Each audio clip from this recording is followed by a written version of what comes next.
یہ تو ابھی میں چونکہ یہاں آ رہا تھا درس کے لیے، وہ محترمہ تشریف لے آئیں تو میں نے ان کی داستان سن لی تو میں بتا رہا ہوں، ورنہ اس سے کہیں زیادہ پریشانیاں، مصیبتیں، تکلیفیں جس میں لوگ مبتلا ہیں، لیکن ہر کوئی سر عام بیان نہیں کر سکتا۔ تو فرمایا کہ جب تمہیں تکلیف پہنچتی ہے تو پھر اسی کے سامنے فریاد کرتے ہو۔ ایسا نہیں ہے کہ اللہ کہتے ہیں کہ تم میرے سامنے فریاد نہ کرو، فریاد تو اسی کے سامنے کرنی ہے، وہی فریادیں سننے والا ہے، اور وہی ہے جو فریادیں سن کر پھر تانا بھی نہیں دیتا۔ اب ہو سکتا ہے جیسے وہ اماں آئی، میں اس کو کہہ دیتا اماں اب آپ کو فکر ہو رہی ہے اس کے رشتے کی، جب عمر تھی اس وقت فکر کرتی، ہو سکتا ہے میں اس کو کہہ دیتا، میں نے تو نہیں کہا، مجھے اس کے جذبات ملحوظ تھے، لیکن ہو سکتا ہے کوئی میرے جیسا اس کو کہہ دے۔ لیکن اگر اللہ کے سامنے روئے گی تو اللہ تو اس کو تانا نہیں دے گا۔ اللہ کے سامنے جب ہم فریاد کرتے ہیں، ہمارا اللہ تو ہمیں کسی قسم کا تانا نہیں دیتا۔ اتنی نافرمانی تو میری کرتا رہا، اتنے گناہ، اتنی بغاوت، اتنی سرکشی، کبھی نماز ہی نہیں پڑھی، اذان سنتا رہا، کبھی تیرے دل میں خیال ہی نہیں آیا میں اللہ کے سامنے جاؤں۔ وہ 50 سال 100 سال بھی گناہوں میں گزار دے، اللہ کے سامنے چلے جائے، اللہ پھر بھی کہتے یہ میرا بندہ ہے، آنے دو، میرا بندہ ہے، فریاد پیش کرنے دو۔ تو اللہ یہ نہیں کہتے کہ تم میرے سامنے فریاد نہ کرو، فریاد تو اسی کے سامنے ہے۔ اللہ کہتے ہیں ہوتا یہ ہے ثم اذا کشف الضر عنکم، پھر جب اللہ تمہاری تکلیف اور پریشانی کو دور کر دیتا ہے، اذا فریق منکم بربہم یشرکون، تو تم میں سے کچھ لوگ اپنے رب کے ساتھ دوسروں کو شریک ٹھہرانے لگتے ہیں۔ اللہ کہتا ہے سارے ایسے نہیں ہو، بہت سے صبر کرنے والے بھی ہیں اور شکر کرنے والے بھی ہیں، لیکن اللہ کہتے ہیں تم میں سے کچھ ایسے ہیں جو تکلیف دور ہونے کے بعد اپنے رب کے ساتھ دوسروں کو شریک ٹھہراتے ہیں، کہتے ہیں اس کی وجہ سے پریشانی دور ہو گئی، اس کی وجہ سے تکلیف دور ہو گئی، فلاں نے مسئلہ حل کر دیا، ڈاکٹر بڑا کمال کا تھا اور عامل بڑا کمال کا تھا، ایسا تعویذ دیا، ایسا دم کیا کہ بس سب کچھ کر دیا، پیر صاحب بڑے کمال کے تھے۔ دوسروں کی طرف نسبت کرتا ہے، اللہ کو بھول ہی گیا جس اللہ نے سب کچھ کیا۔ پریشان تھا غربت کی وجہ سے، بے روزگاری کی وجہ سے، اللہ نے مسئلہ حل کر دیا، اب حالات اچھے ہو گئے، اب اپنی ذہانت کو سمجھتا ہے، اپنے فن کو سمجھتا ہے کہ مجھے اسی کی وجہ سے یہ عروج ملا ہے، یہ ترقی ملی ہے، یہ کمال ملا ہے۔ تو اللہ کہتے ہیں کہ جب میں تکلیف دور کر دیتا ہوں تو یہ اپنے رب کے ساتھ دوسروں کو شریک ٹھہراتے ہیں۔ شکر اور شرک دونوں میں ایک جیسے لفظ ہیں، شین را کاف، شرک میں بھی یہ 3 لفظ ہیں اور شکر میں بھی یہ 3 حرف ہیں، شین کاف را، ترتیب الٹ گئی، صرف ترتیب بدل گئی۔ شرک اور شکر ہونا تو چاہیے تھا شکر کرتا، لیکن یہ کیا کرتا ہے؟ شرک کرتا ہے۔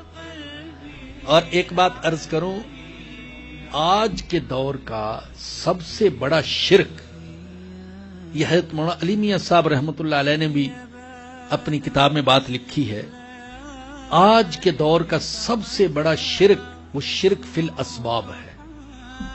شرک فی الاسباب یعنی اسباب کو مسبب الاسباب کا درجہ دے دینا۔ ہمیں اسباب اختیار کرنے کا حکم دیا گیا ہے، اسباب اختیار کرنے چاہیے۔ حضور اقدس صلی اللہ علیہ وسلم نے اسباب اختیار فرمائے، بیماری کے لیے دوائیں بتائیں، جنگ کے لیے اسلحہ تیار کیا، افراد فراہم کیے، وسائل اختیار کیے، اسباب اختیار کیے، لیکن اسباب کو مسبب الاسباب کا درجہ نہیں دیا۔ اسباب اختیار کرنے کے بعد اللہ کے سامنے ہاتھ اٹھا دیے، میرے مولا میں تو یہی کچھ کر سکتا تھا، ان اسباب میں اثر پیدا کرنے والا تو ہے۔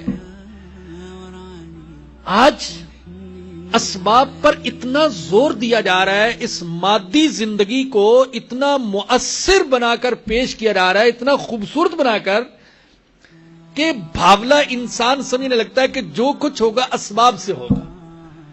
لیکن بھائیو، ایک مسلمان کی سوچ یہ ہے کہ جو کچھ ہوگا وہ اللہ کی طرف سے ہوگا. جو اللہ چاہے گا ہوگا, جو اللہ نہیں چاہے گا نہیں ہوگا. میں نے پہلا درس جو یہاں دیا تھا, پہل سورہ حجرات کا, پھر سورہ کہف کا درس, اس کا خلاصہ بھی چھپا ہوا ہے, دوبارہ بھی ہم چھاپ رہے ہیں, انشاءاللہ یہاں بھی تقسیم کریں گے. تو اس میں بتایا تھا کہ حضرت مولانا علی میاں صاحب رحمت اللہ علیہ نے جو سورہ کہف کے بارے میں اور دجال کے فتنے کے بارے میں کتاب لکھی ہے, اس میں فرمایا کہ سورہ کہف کا خلاصہ جو اللہ نے بیان کیا وہ ایک جملے میں ہے, ملولا اذ دخلت جنتک قلت ما شاء اللہ لا قوت الا باللہ. یہ ساری سورہ کہف کا خلاصہ ہے. اس کا مفہوم کیا ہے؟ جو اللہ چاہے وہ ہوتا ہے اور جو اللہ نہ چاہے وہ نہیں ہوتا.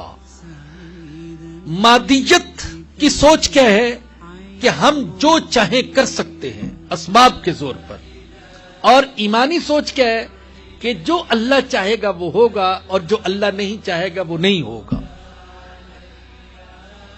تو بھائیو یہ شرک ایسا ہے کہ اس شرک میں بعض مسلمان کہلانے والے بھی مبتلا ہو جاتے ہیں کہ اسباب کو مسبب الاسباب کا درجہ دے بیٹھتے ہیں. تو فرمایا کہ جب تم سے اللہ تکلیف دور کر دیتا ہے تو تم میں سے ایک جماعت اپنے رب کے ساتھ دوسروں کو شریک ٹھہرانے لگتی ہے. لیکفروا بما آتیناہم, جس کا حاصل یہ کہ اس کی ناشکری کرتے ہیں جو ہم نے ان کو دیا. اللہ کہتا ہے دیا تو ہم نے, اور یہ ناشکراپن کرتے ہیں, اللہ کو بھول ہی گئے, دینے والے کو بھول ہی گئے. فتمتعوا, تو چند روز عیش کر لو. یہ وعید کے لیے فرمایا, عیش کر لو چند دن. فسوف تعلمون, ان قریب تم جان لو گے کہ حقیقت کیا ہے, کیونکہ قیامت کے دن یہ حقیقتوں کے کھلنے کا دن ہوگا. اس دن تو کوئی بھی حقیقت پوشیدہ نہیں رہے گی. وَيَجْعَلُونَ لِمَا لَا يَعْلَمُونَ نَصِيبًا مِّمَّا رَزَقْنَاهُمْ, اور جن کے بارے میں انہیں کوئی علم نہیں ان کا حصہ لگاتے ہیں ان چیزوں میں جو ہم نے ان کو دی ہیں. اللہ فرماتے ہیں کہ وہ نعمتیں جو اللہ نے ان کو عطا کی ہیں ان نعمتوں میں ایسے ایسے معبودوں کا حصہ ٹھہراتے ہیں جن کی خود بھی حقیقت نہیں جانتے, اگرچہ ان کے نام انہوں نے بڑے متاثر کن رکھے ہوئے, بڑے بھاری بھرکم نام, لیکن وہ نام ہی نام ہے, حقیقت کچھ ہی نہیں. یہ ایسے ہی ہے جیسے کسی نے خالی اجاڑ مکان کے باہر بڑا ہی مرعوب کن متاثر کن بورڈ لگا رکھا ہو کہ بورڈ دیکھ کر سب متاثر ہوں, پتہ نہیں کیا ہے اندر, اور اندر جائیں تو کباڑ خانہ یا کچھ ہے ہی نہیں, الو بول رہے اندر لیکن بورڈ بڑا متاثر کن, شوشہ بڑی ہے باہر, اندر کچھ بھی نہیں. تو اسی طریقے سے انہوں نے اپنے معبودوں کے نام بڑے بڑے رکھے ہوئے, لیکن اللہ کہتے ہیں یہ صرف نام ہی نام ہے, ان ناموں کے پیچھے حقیقت کچھ نہیں.